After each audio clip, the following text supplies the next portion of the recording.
Debout, Jérusalem resplendit. Alors, mes amis, c'est à nous de nous adresser. Jérusalem, c'est nous. Nous sommes le peuple de Dieu. Nous sommes le peuple élu. Et on ne peut plus espérer la lumière comme si elle n'y était pas. Elle nous a complètement inondés en cette fête de Noël. Et c'est à nous maintenant de resplendir de cette grande lumière qui vient non simplement nous éclairer, mais aussi éclairer tous nos proches et tous nos contemporains. Par nous, dans la grâce par Jésus-Christ. Regarde, l'obscurité recouvre la terre. Regarde où sont tous les ténèbres. Mais ces ténèbres, ils ne sont plus sur toi. Hein? Mais sur toi se lève le Seigneur et sa gloire brille sur toi. Alors, il y a une différence fondamentale dans un même monde où quelqu'un perçoit et l'autre ne voit pas. Et les nations marcheront vers ta lumière. Alors, il ne faut pas la cacher sur le boisseau. Il ne faut pas faire comme si on ne l'avait pas reçu.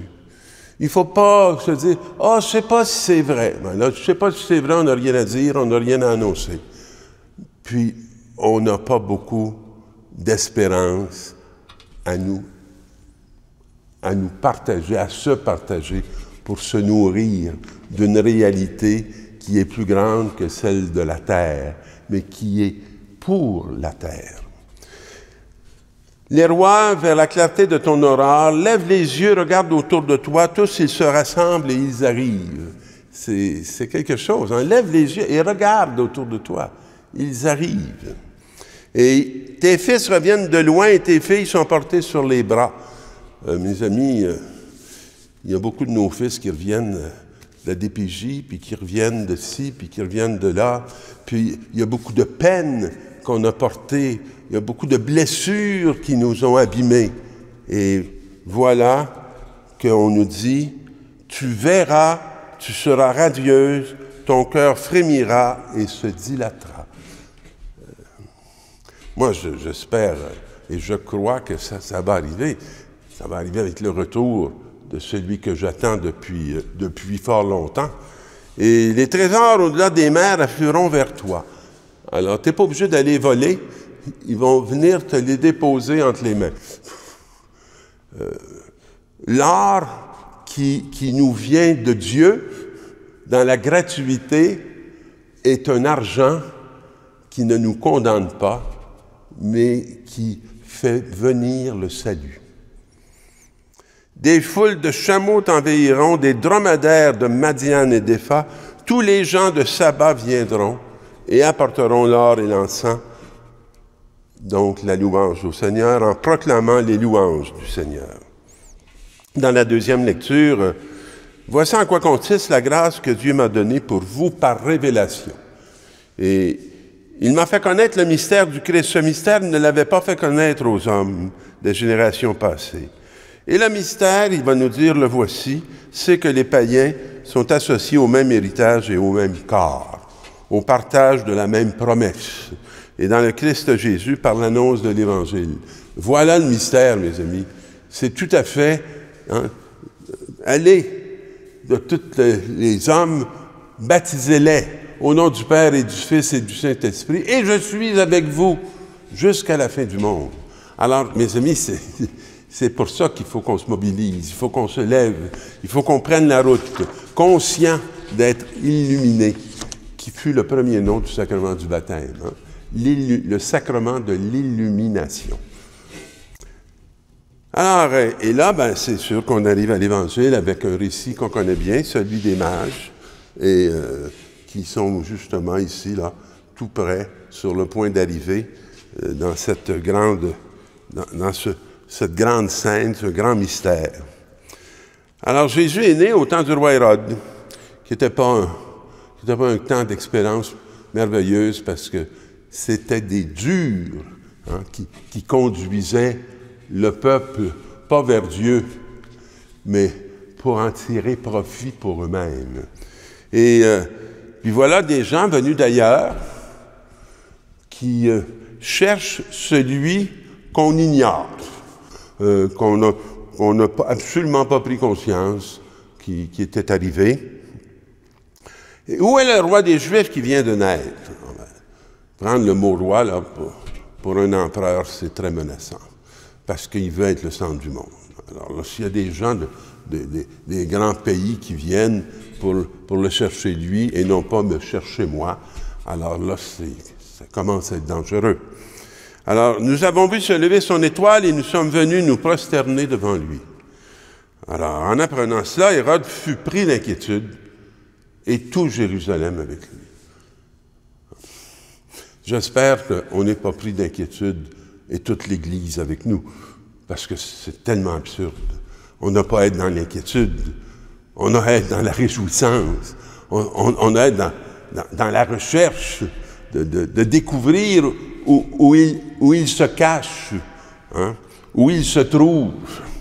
Alors, fait qu'on réunit tous les grands prêtres, là, tous les savants, qui ne sont pas de grands mystiques, à mon avis, et on dit, où doit naître le roi des Juifs? Alors on dit, et toi, Bethléem en Judée, tu n'es certes pas le dernier parmi les chefs-lieux de Judée, car de toi sortira un chef qui sera le berger d'Israël, mon peuple. Alors Hérode, en secret, dans l'ombre, convoque les mages pour leur dire, allez vous renseigner avec précision sur l'enfant. Et quand vous l'aurez trouvé, avertissez-moi pour que j'aille moi aussi me prosterner devant lui. Quel beau mensonge! On le voit, les deux royaumes, hein, qui se confrontent. Le royaume de la lumière, puis le royaume des ténèbres. Et ceux qui sont à la tête de ce peuple appartiennent au pays de l'ombre. Et tous ces petits qui fourmillent dans nos textes depuis quelque temps sont ceux qui appartiennent à la lumière. Alors, sur ces paroles du roi, ils partirent. Faut laisser ce verset rejouer. Ils partirent. C'est ce qu'a fait Abraham. C'est ce qu'a fait Jésus. C'est ce que les chrétiens, on est appelés à faire. Partir. Partir. Et voilà que l'étoile qu'ils avaient vue se lever les précédait. Oh! Ils retrouvent cette lumière du ciel, cet astre lumineux qui les guide. Et elle vint s'arrêter au-dessus du lieu où se trouvait l'enfant. C'est toujours ce que doit faire l'Église, s'arrêter au-dessus du lieu où se trouve l'enfant. La vie nouvelle, la nouvelle création. En entrant dans la maison, ils virent l'enfant avec Marie et sa mère, et tombant à genoux, ils se prosternèrent devant lui. Et ce n'est pas de l'idolâtrie. C'est une reconnaissance, dans une grande humilité, que ce tout petit, il est plus grand que chacun de nous. Ils sont prosternés devant la grandeur de Dieu qui se révèle dans un tout petit. Et ils leur ouvrent leur coffre. Nous, souvent, on les barre, nos coffres. Mais là, ils ouvrent leur coffre. Ils offrent leur présent. Beau verbe, offrir. Et puis, ils offrent l'encens et la myrrhe, hein, la prière, la louange à Dieu. La louange à Dieu pour cet enfant. Il l'offre comme on est appelé à l'offrir tous les jours, mes amis.